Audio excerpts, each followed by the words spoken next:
Guys, now we are going to continue our chapter 3 metals and non-metals, and this is for class 10 students.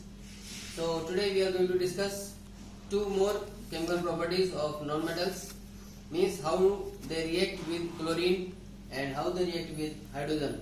So these two chemical properties are also left, and then we will go for various uses of different types of metals and different types of non-metals. So let's start it.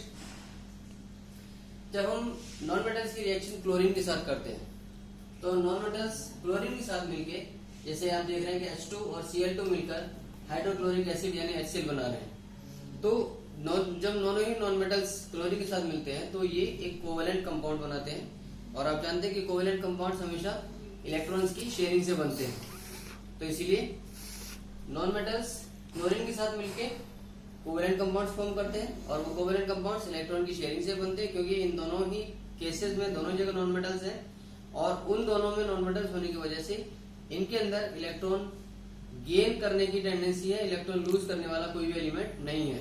तो इसीलिए ये दोनों electrons की sharing करके एक covalent compound बनाते हैं, जो कि हमें पहले एग्जाम्पल में HCl ग्रुप में नजर आ रहा है, हाइड्रोक्लोरिक एसिड। इसी तरह जब फास्फोरस को हम क्लोरीन से रिएक्ट करेंगे तो फास्फोरस की रिएक्शन जब क्लोरीन से की जाती है तो ये फास्फोरस ट्राइक्लोराइड PCl3 ये ही कोवेलेंट कंपाउंड बनाता है, और सेम उसी की तरह ये भी इलेक्ट्रॉन्स की शेयरिंग से बनने वाला कोवेलेंट कंपाउंड है। ओके, तो फास्फोरस के साथ क्लोरीन की रिएक्शन से PCl3 फास्फोरस ट्राइक्लोराइड बना, और हाइड्रोजन के साथ क्लोरीन की रिएक्शन से हाइड्रोक्लोरिक एसिड यानी HCl बनता है। Okay, next property is reaction of non metals with hydrogen.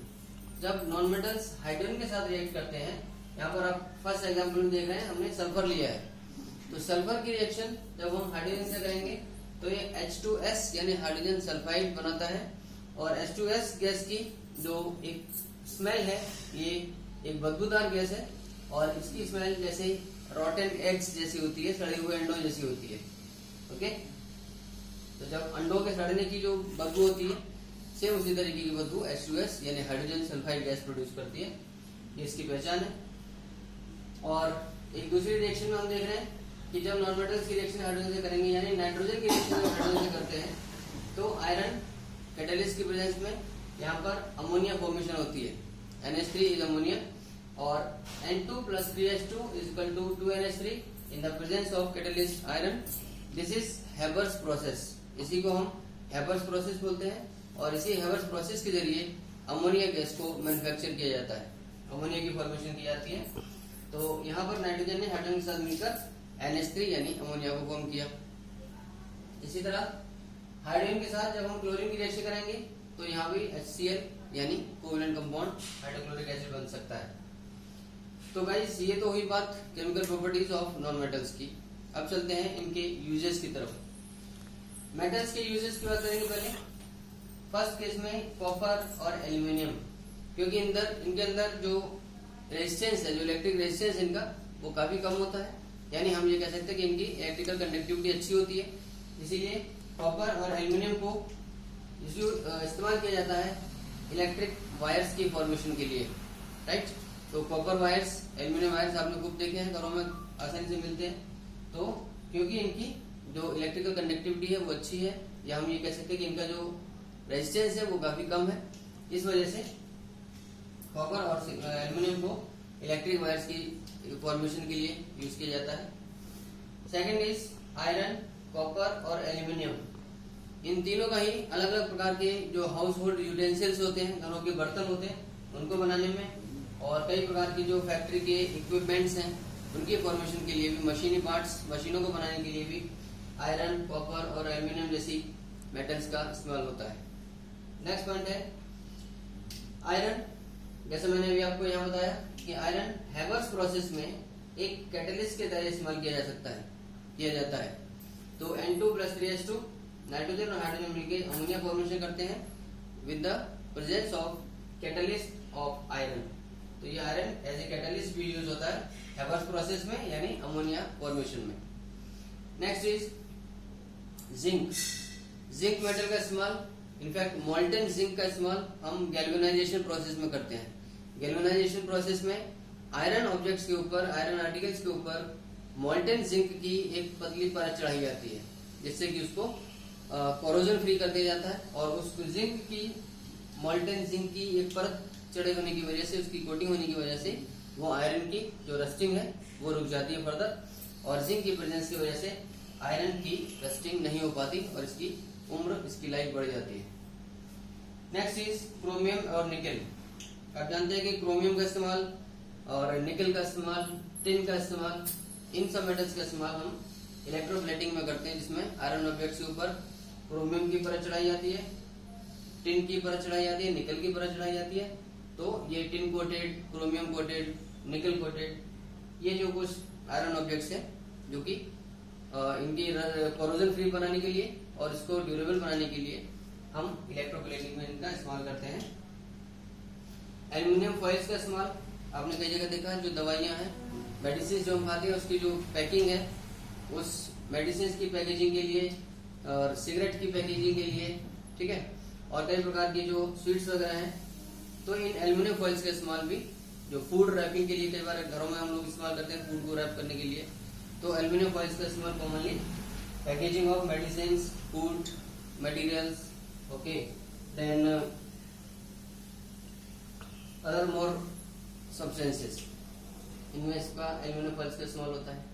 अब आती है बात सिल्वर और गोल्ड की। सब लोग जानते हैं कि कॉमनली सिल्वर को और गोल्ड को हम ज्वेलरी बनाने में, ऑर्नामेंट्स बनाने में इस्तेमाल करते हैं, क्योंकि इनके जो रिएक्टिविटी है वो बहुत कम है और शाइन काफी अच्छी है।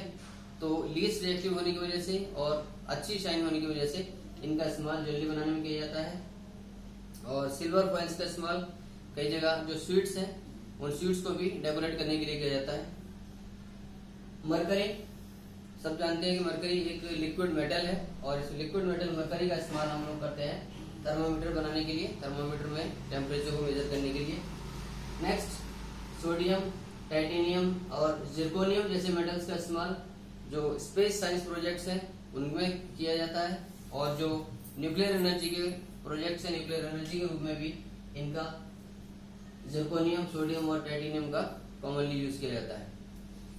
साथ ही साथ जिर्कोनियम का इस्तेमाल बुलेट प्रूफ एलॉय स्टील्स बनाने में भी होता है। जिर्कोनियम के इस्तेमाल से बुलेट प्रूफ एलॉय स्टील्स बनाए जाते हैं।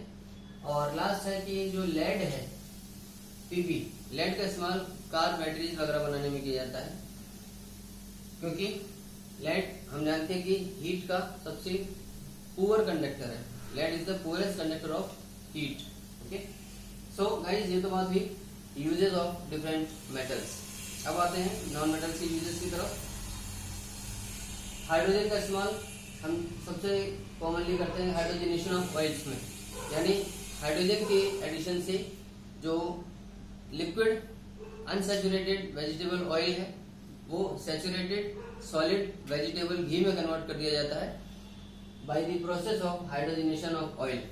ओके, नेक्स्ट, हाइड्रोजन का इस्तेमाल अभी हमने देखा कि नाइट्रोजन के साथ हैबर्स प्रोसेस में करके अमोनिया को फॉर्म कर लिया जाता है, अमोनिया सिंथेसिस के लिए भी होता है।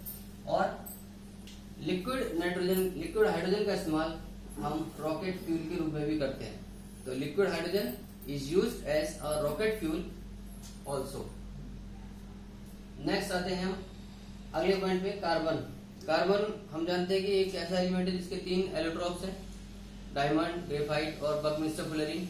तो कार्बन के जो ग्रेफाइट वाला जो एलोट्रॉप है उसका इस्तेमाल इलेक्ट्रोलाइटिक सेल्स में या ड्राई सेल्स में जो इलेक्ट्रोड्स हैं उनको बनाने में किया जाता है, positive electrode, negative electrode. Okay, तो ये इलेक्ट्रोड्स बेसिकली ग्रेफाइट के बने हुए होते हैं। और जो डायमंड है, इसका जो दूसरा एलोट्रॉप है डायमंड, उसका इस्तेमाल डायमंड ज्वेलरी बनाने में भी काफी कॉमनली किया जा रहा है आजकल। Next, nitrogen. नाइट्रोजन का इस्तेमाल हैबर्स प्रोसेस में अमोनिया फॉर्मेशन में भी होता है हाइड्रोजन के साथ मिला के। और नाइट्रोजन के इस्तेमाल से नाइट्रिक एसिड यानी HNO3 की भी फॉर्मेशन की जाती है। नाइट्रोजन को और हाइड्रोजन को भी कई जगह अमोनिया के रूप में, फर्टिलाइजर्स के रूप में इस्तेमाल किया जाता है। और नाइट्रोजन क्योंकि एक इनर्ट गैस है, तो इसके इनर्टनेस की वजह से लिक्विड नाइट्रोजन को हम कई जगह फूड मटेरियल्स को प्रिजर्व करने में भी इस्तेमाल करते हैं। तो because of its inertness, nitrogen in the liquid form means liquid nitrogen is also used for food preservation. Then nitrogen का इस्तेमाल एक्सप्लोसिव सब्सटेंसेस बनाने में किया जाता है, एक्सप्लोजिव्स बनाने में किया जाता है, जिसमें से ट्राई नाइट्रोटोलुइन यानी शॉर्ट में TNT बोलते हैं, और नाइट्रोग्लिसरीन और ट्राई नाइट्रोटोलुइन, ये दोनों काफी कॉमन नाइट्रोजन के एक्सप्लोजिव्स हैं। नेक्स्ट सल्फर का इस्तेमाल हम सल्फ्यूरिक एसिड बनाने में करते हैं, H2SO4 बनाने में किया जाता है। सल्फर का इस्तेमाल से गन पाउडर की सिंथेसिस की जाती है।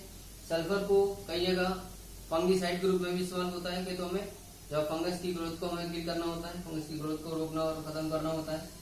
और सल्फर का इस्तेमाल रबर के वल्केनाइजेशन में भी करते हैं, यानी रबर को हार्ड बनाने में, in the hardening of rubber, in the vulcanisation of rubber, sulphur is also used. Okay, so guys, this is all for today, and in next class, in next video, we will learn something more very important regarding bond formation, ionic bonds, electrovalent bonds, covalent bonds, etc.